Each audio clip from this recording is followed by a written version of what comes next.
Brigada, bahagya pang lumakas ang Tropical Storm Paulo sa bahagi ng Philippine Sea.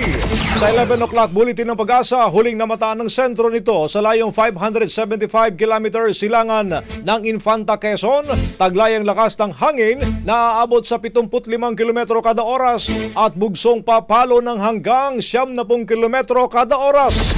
Inaasang bukas, araw ng Biyernes, ay magla-landfall ito sa bahagi ng Southern Isabela at Northern Aurora.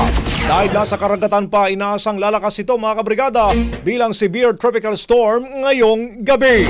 Nakataas ang signal number 2 sa mga sumusunod: southeastern portion ng Isabela, northern portion ng Quirino at northern portion ng Aurora.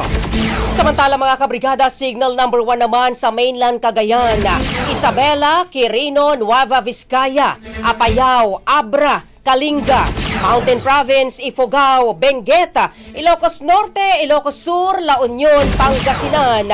Ganon din po ang northern portion ng Zambales, Tarlac, Nueva Ecija, Aurora, northern portion ng Bulacan, ang northern portion ng Pampanga, ganon din ang northern portion ng Quezon, kabilang ang Polillo Islands at ang northern portion ng Catanduanes. Ang bahaging ito ay hatid sa atin ng DriveMax Herbal Capsule. Lalaking angat, tumatagal.